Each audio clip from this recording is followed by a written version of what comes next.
Good morning everyone, GK Dipankar YouTube চ্যানেলে তোমাদেরকে স্বাগত। আজ আমরা 2024 3 মের কারেন্ট অ্যাফেয়ার্স নিয়ে তোমাদের সঙ্গে আলোচনা করব। তো ভিডিওটি মনোযোগ দিয়ে দেখো। তো প্রথম কোশ্চেন হচ্ছে, কে পেয়েছেন নবরত্ন মর্যাদা? তো সম্প্রতি নবরত্ন কোম্পানির মর্যাদা কে পেয়েছে? তো এখানে আমাদের উত্তর হবে উভয়ে, অর্থাৎ হুডকো এবং আইআরইডিএ দুজনেই কিন্তু সম্প্রতি নবরত্ন মর্যাদা পেয়েছে। নবরত্ন এর বিশেষত্ব কি? নবরত্ন কোম্পানি গভর্নমেন্টের অনুমতি ছাড়াই 1000 কোটি টাকা ব্যবসায় ইনভেস্ট করতে পারে। এটি হচ্ছে অন্য কোম্পানি থেকে পার্থক্য হচ্ছে এটাই। আচ্ছা, এখানে হুডকোর ফুল ফর্ম কি? Housing and urban development corporation limited. আর আইআরইডিএ এর ফুল ফর্ম হচ্ছে Indian renewable energy development agency limited. তো এগুলো একটু খেয়াল রাখবে। পরের কোশ্চেন, ভারতের প্রথম আপগ্রেডযোগ্য এটিএম কে চালু করেছে? তো এখানে আমাদের উত্তর হবে D, হিতাচি payment services. হিতাচি payment service. তো এটি হলো জাপানের কোম্পানি। এই কোম্পানি ভারতের প্রথম আপগ্রেডেবল এটিএম লঞ্চ করেছে। আর আপগ্রেডেবল এটিএমের বিশেষত্ব কি না, এই মেশিনে ক্যাশ রিসাইক্লিং মেশিনের মতো কাজ করবে। মানে একসঙ্গে ক্যাশ তোলাও যাবে, আবার ক্যাশ জমাও দেয়া যাবে। ক্যাশ জমা দেওয়ার মেশিন এর পূর্বে ছিল বা এখনও আছে, কিন্তু সেটি হচ্ছে অন্য মেশিন। এখানে কিন্তু একই মেশিনে ক্যাশ জমা দেওয়া এবং তোলা যাবে। এটি হলো এই আপগ্রেডেবল এটিএমের বিশেষত্ব। আচ্ছা, সিআরএম এর ফুল ফর্ম হচ্ছে ক্যাশ রিসাইক্লিং মেশিন। এগুলো কিন্তু খেয়াল রাখবে, ভেরি ভেরি ইম্পর্টেন্ট। পরের কোশ্চেন, কে 2024 কেমব্রিজ মধ্যপ্রাচ্য এবং উত্তর আফ্রিকার জন্য নিবেদিত শিক্ষক পুরস্কার জিতেছে? তো আমাদের এখানে উত্তর হবে জিনা জাস্টাস। তো জিনা জাস্টাস 2024 কেমব্রিজ মধ্যপ্রাচ্য এবং উত্তর আফ্রিকার জন্য নিবেদিত শিক্ষক পুরস্কার জিতেছেন। পরের কোশ্চেন, কামিকাজে ড্রোন কোন দেশ চালু করেছে? কামিকাজে ড্রোন, এখানে আমাদের উত্তর হবে ইরান। ইরান কামিকাজে ড্রোন চালু করেছে। আচ্ছা, এই হচ্ছে কামিকাজে ড্রোন। না, ইরান রাশিয়ার লেসেন্ট ড্রোনের মতো দেখতে এক নতুন কামিকাজে ড্রোন লঞ্চ করেছে।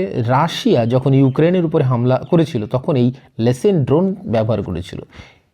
আচ্ছা, এর বিশেষত্ব হচ্ছে 30 থেকে 60 মিনিট পর্যন্ত উঠতে পারবে এবং 6 কিলো পর্যন্ত লোড নিতে পারবে এবং রেঞ্জ হচ্ছে 40 কিলোমিটার। তো এগুলো একটু খেয়াল রাখবে। পরে কোশ্চেন, ইন্ডিয়ান ভ্যাকসিন ম্যানুফ্যাকচারার্স অ্যাসোসিয়েশনের চেয়ারম্যান হিসেবে কাকে নিযুক্ত করা হয়েছে? তো এখানে আমাদের উত্তর হবে ডক্টর কৃষ্ণা ইলা। তো কৃষ্ণা ইলাকে ইন্ডিয়ান ভ্যাকসিন ম্যানুফ্যাকচারার এর চেয়ারম্যান হিসেবে নিযুক্ত করা হয়েছে। ইনি হচ্ছেন কৃষ্ণা ইলা। পরে কোশ্চেন, কে 2024 ব্যাচের ওপেন চ্যালেঞ্জার স্কোয়াশ একক শিরোপা জিতেছে? তো এখানে আমাদের উত্তর হবে ভেলভান সেন্থিল কুমার। ভেলভান সেন্থিল কুমার। পরে কোশ্চেন, ভারতের অভয় শর্মা কোন দেশের ক্রিকেট দলের প্রধান কোচ হিসেবে সম্প্রতি নিযুক্ত হয়েছেন? তো এখানে আমাদের উত্তর হবে সি, উগান্ডা দেশের। পরে কোশ্চেন, আন্তর্জাতিক জ্যাজ দিবস কবে পালিত হয়? আন্তর্জাতিক জ্যাজ দিবস, এখানে আমাদের উত্তর হবে 30 এপ্রিল।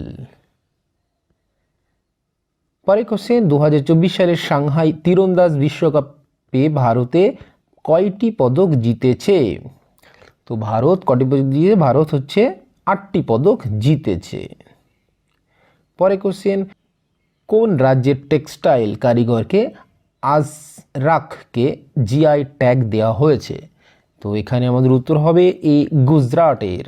তো গুজরাটের আজরাককে জিআই ট্যাগ দেওয়া হয়েছে।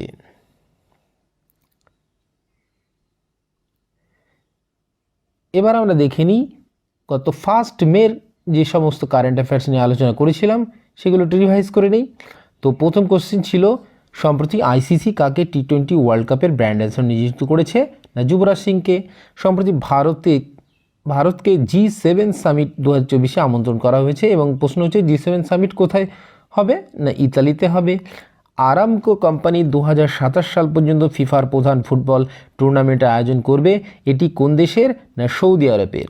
না বাভেরিয়ান ইন্টারন্যাশনাল টেনিস চ্যাম্পিয়নশিপ এর ডাবলস টুর্নামেন্ট জেতা প্রথম ভারতীয় সম্প্রতি কে হলেন? নেউকি ভামরি। সোনালি অগ্নুৎপাতের কারণে খবরে আসা মাউন্ট ইরেবাস আগ্নেয়গিরি কোথায় অবস্থিত? আন্টার্কটিকা অবস্থিত। ইন্ডিয়ান নিউক্লিয়ার টাইটান্স বইটি লিখেছেন কে? সৌম্য অবস্থি এবং শ্রাবণ বড়ুয়া। আর কি ছিল? বিশ্ব ভেটেরিনারি দিবস পালিত হয় 27শে এপ্রিল। দক্ষিণ কোরিয়ার স্যাটেলাইট নিওস্যাট-1 এবং নাসা এর নতুন সোলার সেলিং প্রযুক্তি ACS-3 কে উৎক্ষেপণ করে? Rocket lab. ফিনান্সিয়াল 2024-এ ভারতের ওষুধ রপ্তানির শতাংশ হচ্ছে 9.6 এবং প্রথম উপসাগরীয় যুব গেমস 2024 আয়োজিত হয় দুবাইয়ে।